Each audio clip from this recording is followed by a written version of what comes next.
Nah, nah untuk itu maka kita ingin harapan kita ke depan adalah ingin membangun keadilan fiskal. Keadilan fiskal itu gimana sih? Saya kemarin ketemu sama Gubernur Kalimantan Timur. Ini makan pemikiran, kan kita boleh dong punya pemikiran. Saya bilang, Gubernur Kaltim penduduknya berapa? 4 juta. Berarti kalau 4 juta, saya rata-rata satu rumahnya 4, saya bilang. Berarti rumahnya kan cuma 1 juta.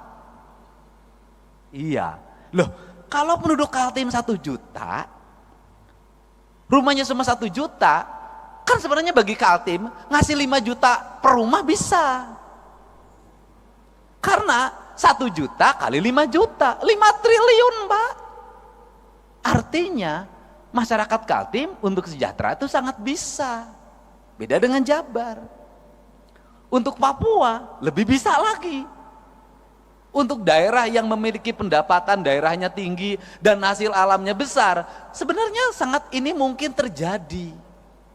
Nah, apa sih yang terjadi hari ini adalah pola pengelolaan keuangan yang tersentral. Nah, problemnya di mana? Ini saya ngomong Jakarta. Jakarta ini Pak, penduduknya di bawah 10 juta, APBD-nya 90 triliun.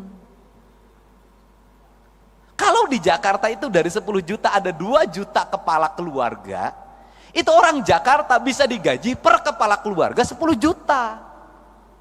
Kenapa? Karena 10 juta dikali 2 juta hanya 20 triliun. Kalau saya gubernurnya bagi. Beda, kalau Jabar 50 juta. Nah, untuk itu apa sih yang mesti kita lakukan hari ini? Mari kita bersama-sama melakukan telaah terhadap ini semua untuk kepentingan bangsa. Agar apa? Agar ke depan bangsa kita terus mengalami peningkatan sumber daya manusia. Artinya bahwa sumber daya pendidikannya meningkat, sumber daya ekonominya meningkat, kesejahteraan meningkat. Maka saya selalu berfokus pada keadilan fiskal. Keadilan fiskal saya selalu berfokus pada ketika jadi pemimpin, itu saya selalu punya angan-angan dan punya harapan. Bagaimana punya angan harapan itu adalah pembangunan harus diselesaikan dalam waktu cepat. Setelah itu berarah pada investasi. Gak bisa pembangunan gini-gini terus. Yang tahun ini menjadi proyek tahun ini, yang tahun ini menjadi proyek tahun ini, yang tahun ini menjadi proyek tahun ini. 5 tahun proyek birokrasi itu juga, negara gak akan maju sampai kapanpun. Tetapi yang harus dilakukan adalah apa yang kita selesaikan dalam waktu 1 tahun, apa yang waktu 2 tahun, apa yang waktu 3 tahun, apa yang waktu 4 tahun, apa yang waktu 5 tahun. Ini semuanya tidak boleh berulang. Pekerjaan kemarin harus tidak boleh dikerjakan hari ini lagi. Kenapa? Pembangunnya ke depan. Tujuannya untuk apa? Agar fiskal ini, fiskal yang tahun kemarin itu tidak digunakan untuk tahun ini. Dan negara sudah mulai berpikir untuk membangun kemandirian. Saya itu sudah punya rumusan, mudah-mudahan ini bisa dilakukan di Jawa Barat adalah misalnya begini, desa itu berapa sih penduduknya di desa itu? Di desa itu ada potensi apa? Anggaran pembangunan desa itu harus segera dibikin skala prioritas, ditambah plus kabupaten, ditambah subsidi dari pemerintah provinsi, ditambah pusat fokusnya di desa. Kalau di desa itu ada 7 RW, dibagi saja sebenarnya. RW ini bagian desa, RW ini bagian kabupaten, RW ini bagian provinsi, RW ini bagian pusat. Jadi membangun desa paripurna itu bisa selesai dalam waktu 2 tahun.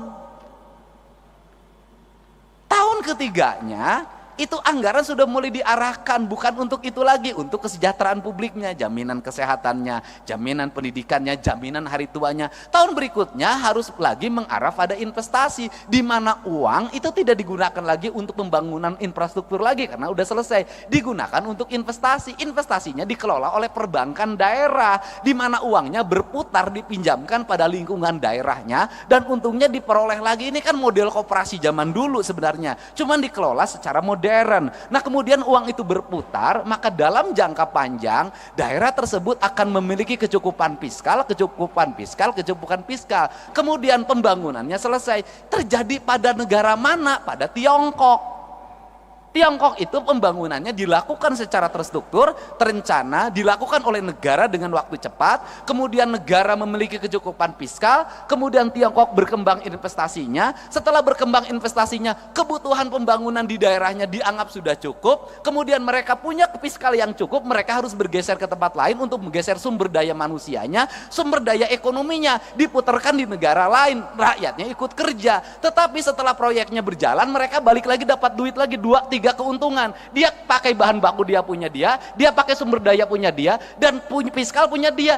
Rakyatnya kerja, barangnya dijual, setelah itu dia dapat keuntungan lagi, balik lagi ke negaranya. Kita mulai berpikir desa-desa dan kabupaten ke situ. Dan ini harus kembali bahan diskusi. Kenapa? Karena kita punya tugas. Kita ini hari ini adalah pahlawan untuk anak cucu kita ke depan. Tinggal pertanyaannya adalah, apakah anak cucu kita ke depan akan menganggap kita pahlawan atau pengkhianat?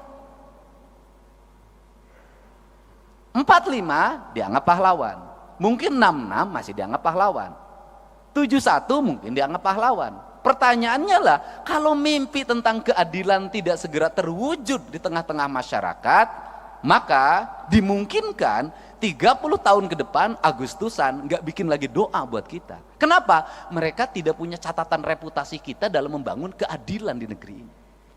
Nah, inilah kerangka pikir dan kerangka pijak yang harus dibangun oleh kita secara bersama-sama, tanpa kita membicarakan berasal dari partai mana. Karena kita sama-sama berkomitmen membangun negara ini dengan baik, membangun keadilan sosial secara paripurna. Dan keadilan sosial hanya bisa diwujudkan dengan pendekatan fiskal. Nah, yang terakhir, Jakarta ini duitnya banyak. Benar. Tapi Jakarta duitnya banyak, itu duit dari daerah-daerah. Karena perusahaan di Kalimantan Timur, perusahaan di Sumatera Barat, perusahaan di Kalimantan Selatan, perusahaan di berbagai, termasuk di perusahaan di Jabar, itu kantor pusatnya di Jakarta. Bayar PPh-nya itu, NPWP-nya Jakarta. Sehingga dapat bagi hasilnya Jakarta lebih gede, Pak. Sebenarnya yang kebagian baunya kami, Pak. Yang kebagian demonstrasinya kami, Pak. Tapi yang menikmati dana bagi hasilnya Bapak, Pak. Untuk itu kesini kan sekarang sebagian, Pak. Ya, teman-teman itu loh. Itu yang di Jawa Barat, yang di tempat lain juga sama. Ini yang harus kita bicarakan bersama, Pak. Kenapa? Kita ini daerah-daerah memiliki tanggung jawab beban yang luar biasa. Orang Kalimantan punya uang di keruk, ya kan? Kemudian orang Jawa Barat punya uang bagaimana? Ada debu, ada asap, ada limbah, ada jumlah manusia yang banyak dari mana-mana ke sini. Ada konflik ketenaga kerjaan, ada demonstrasi ketenaga kerjaan, ada problem sosial di mana orang yang di sekitarnya asalnya punya sawah, hilang sawahnya, asalnya punya kebun, hilang kebunnya, kehilangan mata pencahariannya, tergeser dia oleh persaingan orang, mereka menjadi kelompok miskin baru. Nah, kemudian infrastrukturnya buruk, sanitasi lingkungannya buruk, pendidikannya, sekolah-sekolahnya buruk. Ini yang menjadi PR kita untuk diperbaiki. Nah, kemudian Jakarta dapat duit gampang banget, Pak. Hotel berbintang. Tidak usah nagih kayak pajak galian C, Pak. Dikejar-kejar, dibohongin sebagian. Gitu loh, Pak. Kemudian ada debunya, ada ancaman longsornya. Jakarta mah kagak, Pak. Gedung perkantoran 27 lantai, 31 lantai, ber-AC, orang bayarnya sambil tersenyum, Pak, tidak sambil marah. Berjejer, tanahnya harganya meningkat sehingga dapat berkah. Makanya Bapak dapat berkah jadi ketua DPRD orang Betawi di Jakarta, Pak. Untung tidak jadi ketua DPRD di Jawa Barat, Pak. Ketuanya pas rambutnya sampai lepas, Pak. Saking pusing, Pak.